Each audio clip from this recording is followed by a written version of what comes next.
Part 4, Chapter 4, Section 2 of Crime and Punishment by Fyodor Dostoevsky. Translated by Constance Garnett. Recording by Expatriate in Bangor, Maine. Part 5, Chapter 4, Section 2. Again Sonia tried to say something, but did not speak. "I asked you to go with me yesterday because you are all I have left." "Go where?" asked Sonia timidly. "Not to steal and not to murder, don't be anxious," he smiled bitterly. "We are so different. And you know, Sonia, it's only now, only this moment that I understand where I asked you to go with me yesterday. Yesterday when I said it, I did not know where.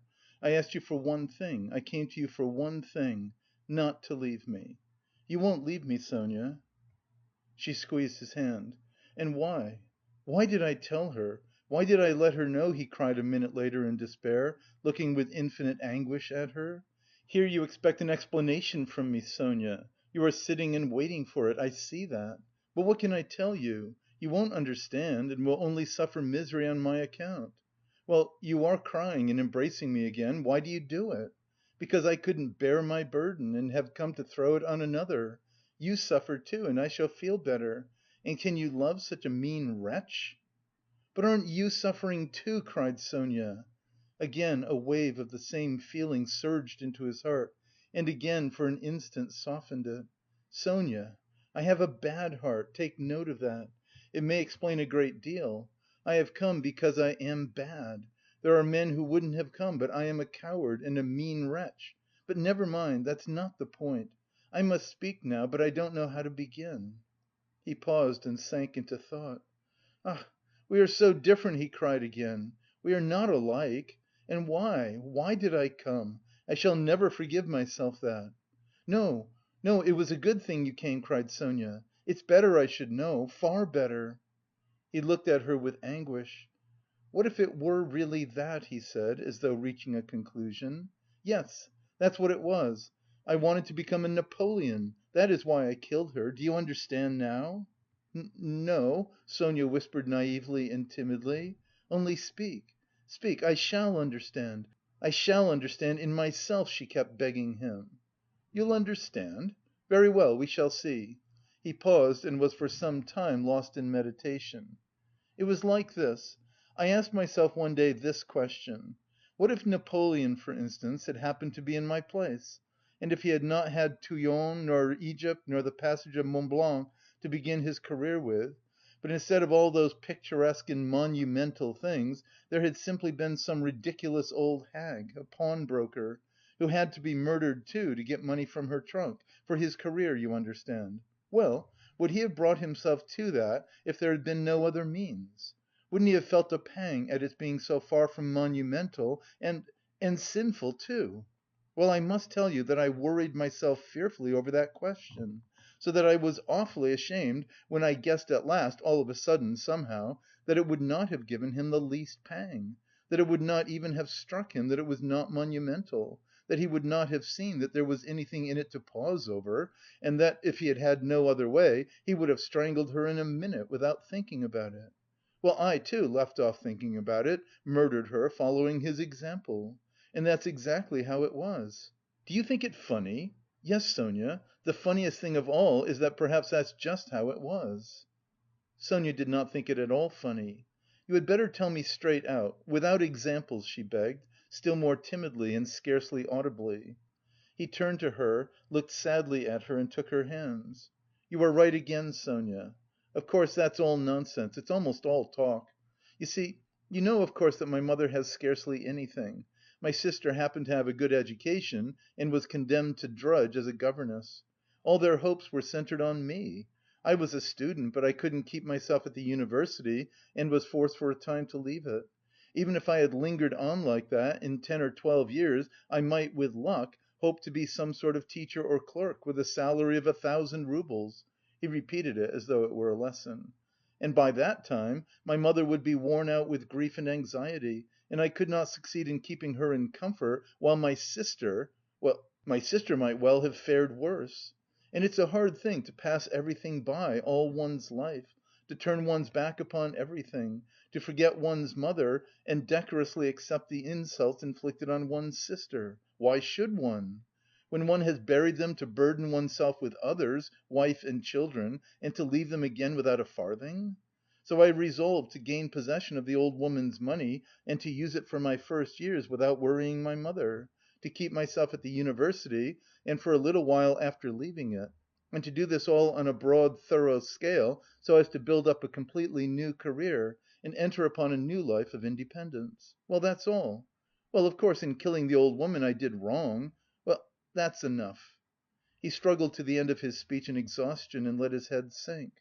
"Oh, that's not it, that's not it!" Sonia cried in distress. "How could one? No, that's not right, not right."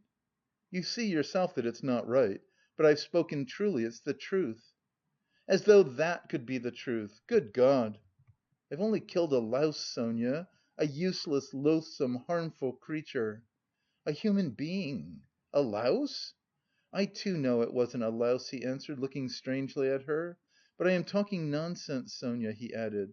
"I've been talking nonsense a long time. That's not it, you are right there. There were quite other causes for it. I haven't talked to anyone for so long, Sonia, my head aches dreadfully now." His eyes shone with feverish brilliance. He was almost delirious. An uneasy smile strayed on his lips. His terrible exhaustion could be seen through his excitement. Sonia saw how he was suffering. She, too, was growing dizzy, and he talked so strangely. It seemed somehow comprehensible, but yet... but how? How? Good God!" And she wrung her hands in despair. "No, Sonia, that's not it," he began again suddenly, raising his head, as though a new and sudden train of thought had struck and, as it were, roused him. "That's not it.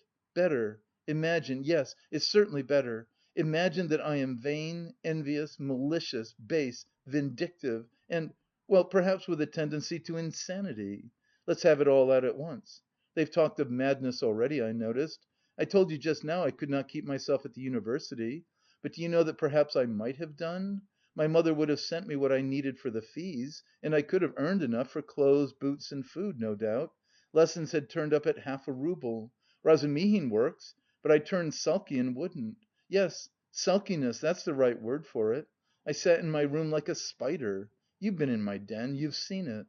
And do you know, Sonia, that low ceilings in tiny rooms cramp the soul and the mind.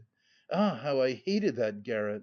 And yet I wouldn't go out of it, I wouldn't, on purpose. I didn't go out for days together and I wouldn't work, I wouldn't even eat.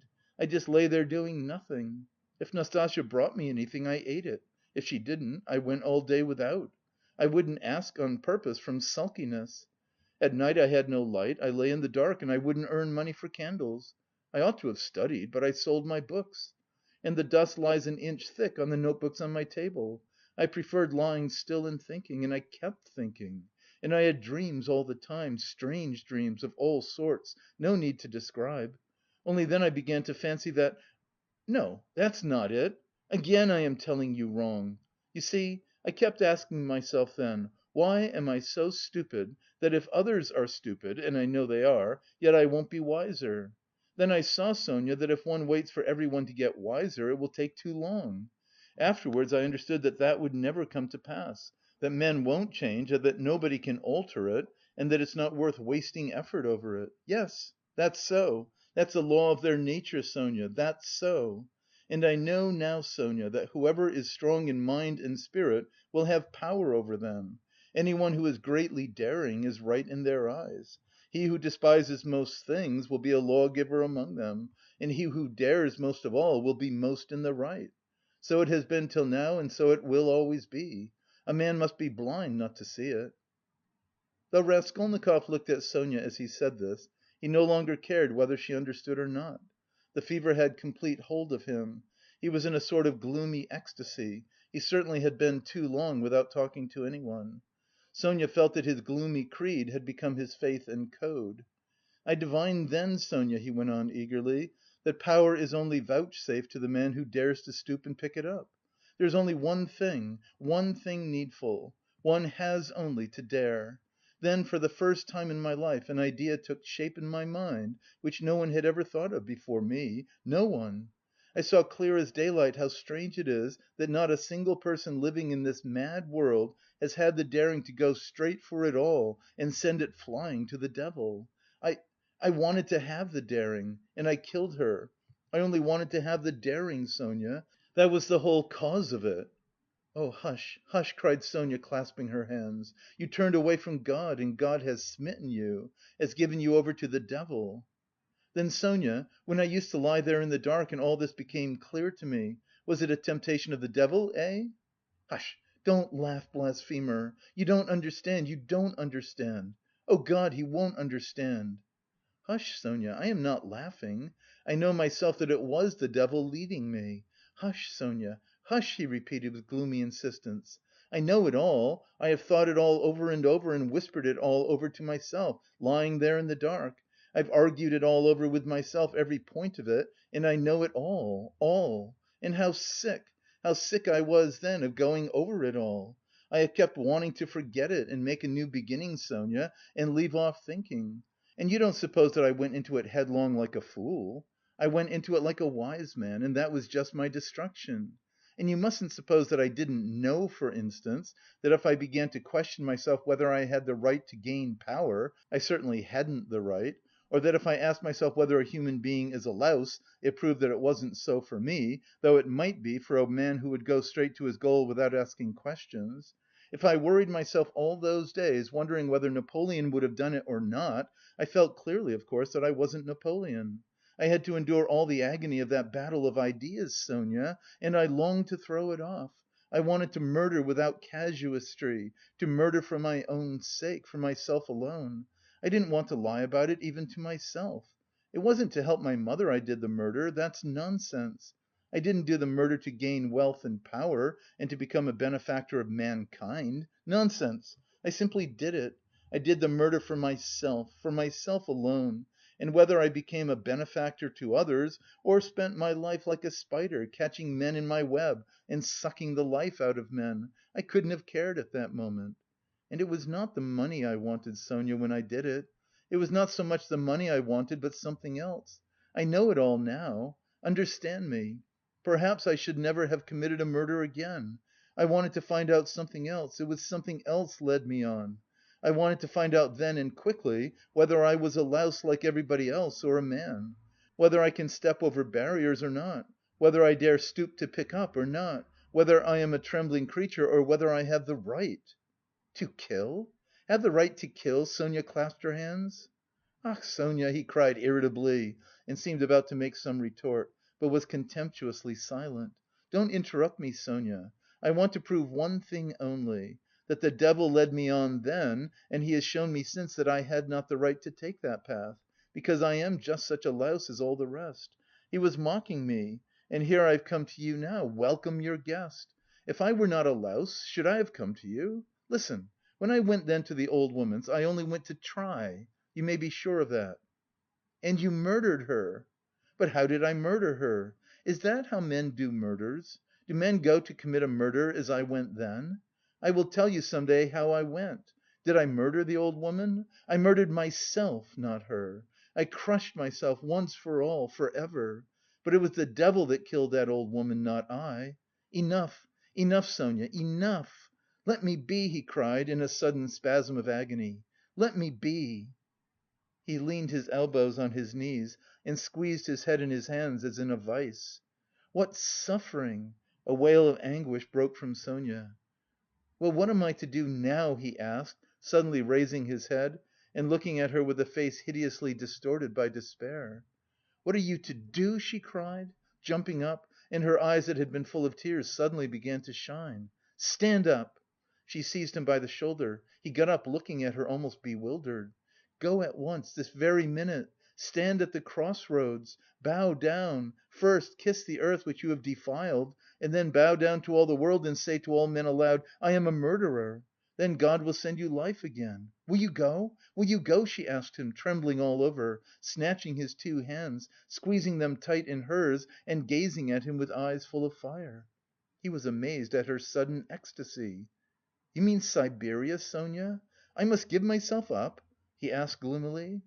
"Suffer and expiate your sin by it. That's what you must do." "No, I am not going to them, Sonia."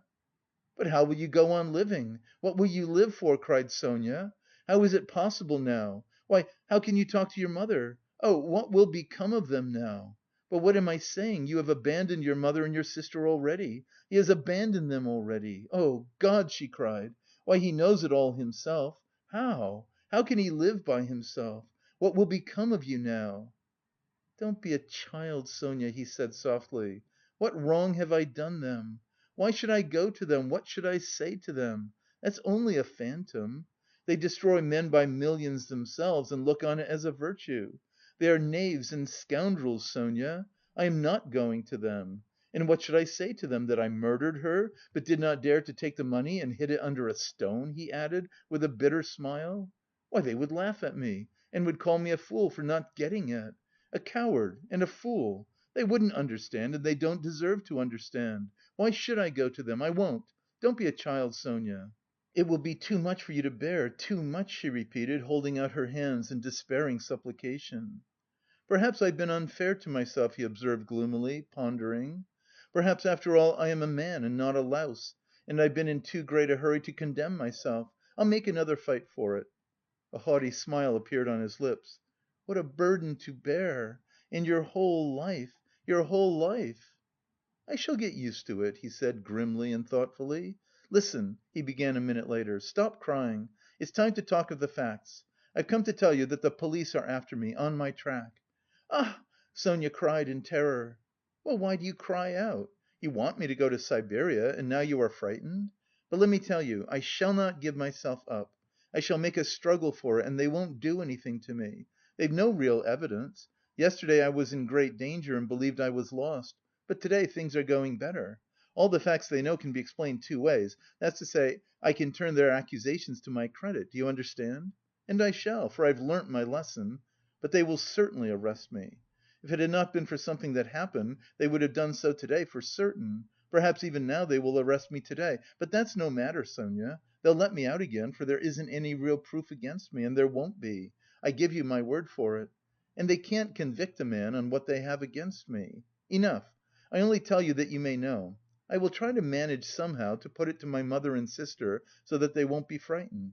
My sister's future is secure, however, now, I believe, and my mother's must be too. Well, that's all. Be careful, though. Will you come and see me in prison when I am there?" "Oh, I will, I will."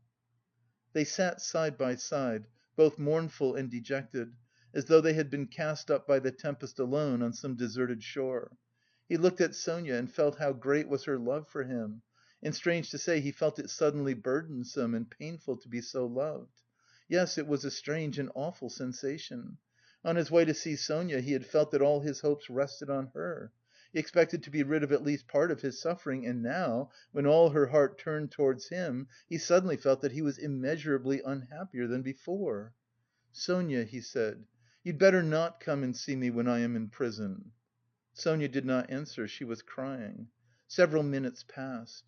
"Have you a cross on you?" she asked, as though suddenly thinking of it. He did not at first understand the question.